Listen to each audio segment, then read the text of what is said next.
युगों से चला आ रहा भारतीय सभ्यता का प्रवाह आज तक मिट नहीं सका। नहीं मिट सकी इस देश की सनातन संस्कृति। हजारों साल पुरानी सनातन संस्कृति आज भी अगर अमर है तो इसके पीछे कितने ही प्रतापी योद्धाओं महापुरुषों की जिंदगी और जवानी डली है। ऐसा ही एक योद्धा था स्कंदगुप्त विक्रमादित्य।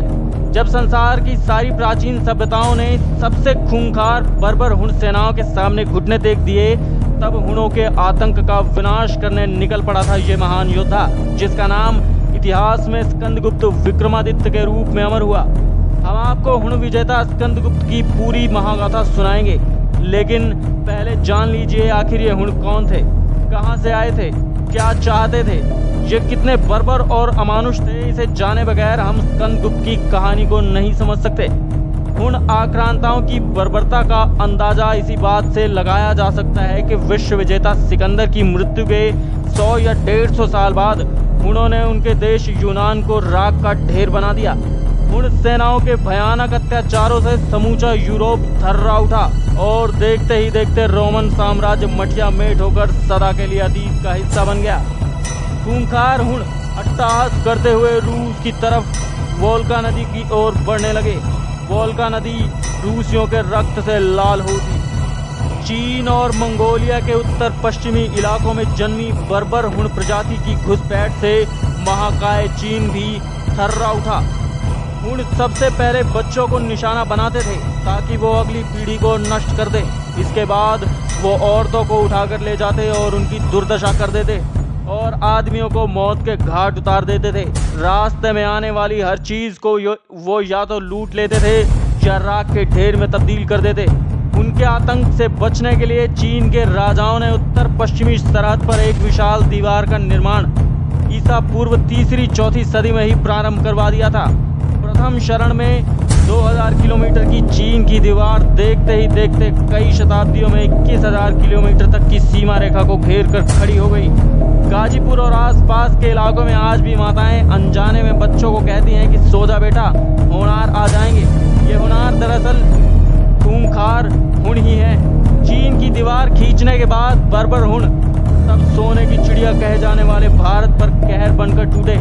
तक्षशिला विश्वविद्यालय को ध्वस्त कर लूट मार और मार काट करते हुए वो गंगा यमुना के मैदानी क्षेत्र तक आ बढ़े। उनका लक्ष्य भारत के तत्कालीन केंद्र पाटलिपुत्र को कब्जे में लेने का था।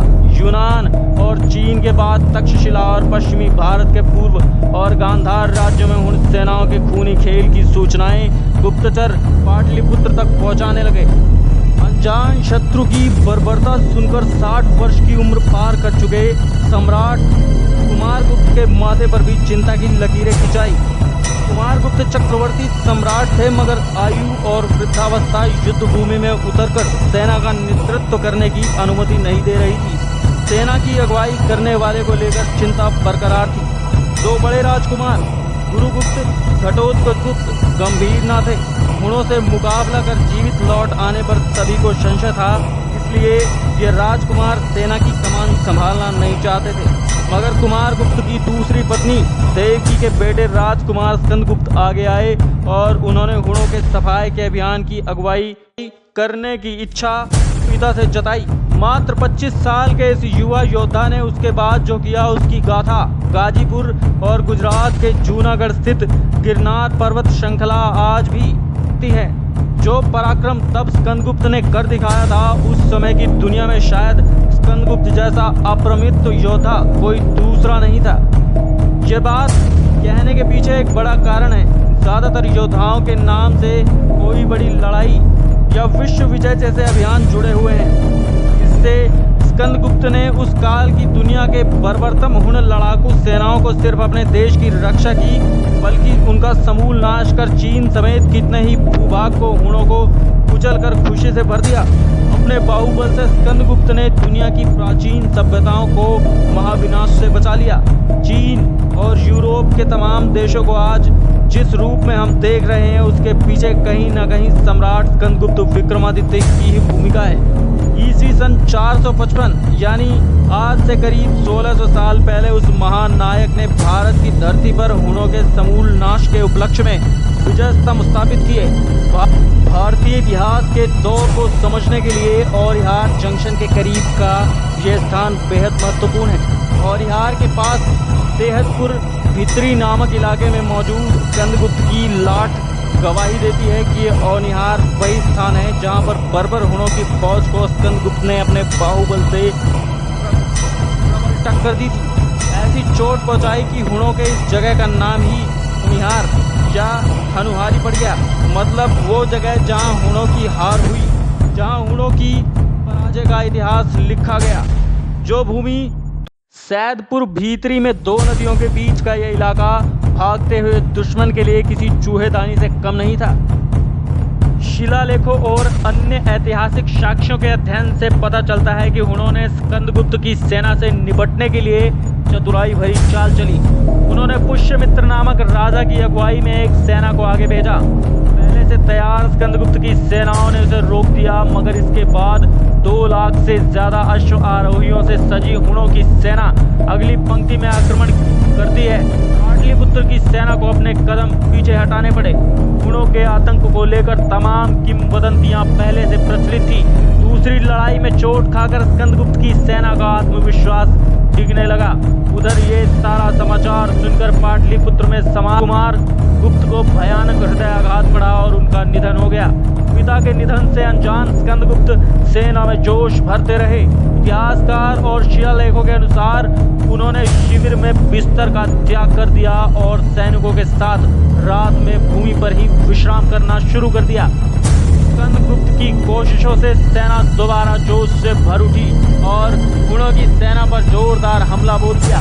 आचार्य वासुदेव शरण अग्रवाल लिखते हैं, जिस देश में सेनापति इस तरह से कड़ी जमीन पर रात गुजार कर तपस्या करता है, भला उस देश को संसार में कौन समाप्त कर सकता है।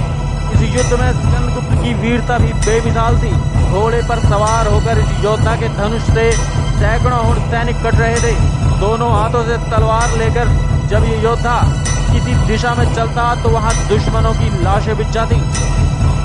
युद्ध के अंत में स्कंदगुप्त ने हुण राजा को पकड़ लिया और उसके सीने पर अपना बायां पैर रखा। ये देखकर जनता जय जयकार कर उठी।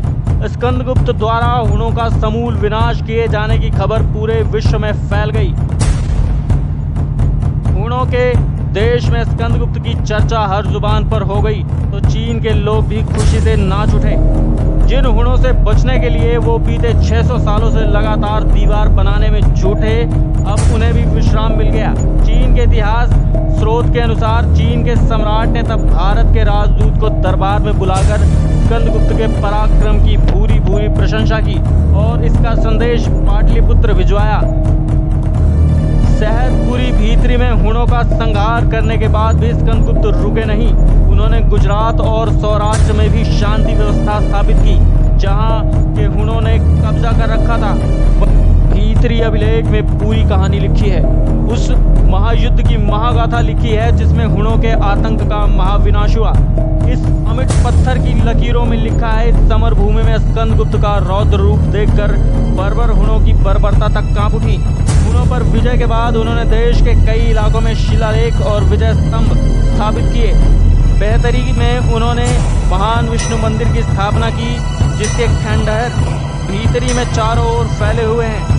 स्कंदगुप्त की लाट, उनके विष्णु का खंडित मंदिर और उनका राज चिन्ह गरुड़ आज भी भीतरी के खंडहरों से भारत को आवाज देता है, जननी जन्मभूमिश्च स्वर्गादपि गरीयसी। औरैहार गाजीपुर से कुछ ही किलोमीटर की दूरी पर गोरखा नाम की न्याय पंचायत भी है। इसी में जो तेलियाना मौजा पड़ता है वो हुण रही माता का करीब 1 बीघे में फैला हुआ विशाल परिसर आज भी सुरक्षित है।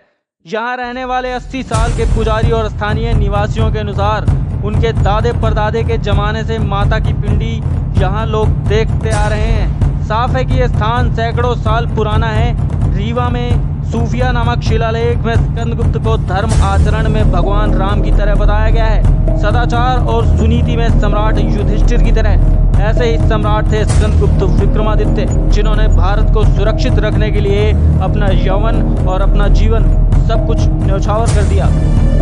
उनकी वीरता और साहस के लिए एक लाइक तो बनता है। उम्मीद है आपको वीडियो पसंद आई होगी। ये जानकारी अधिक से अधिक लोगों तक साझा करें। धन्यवाद।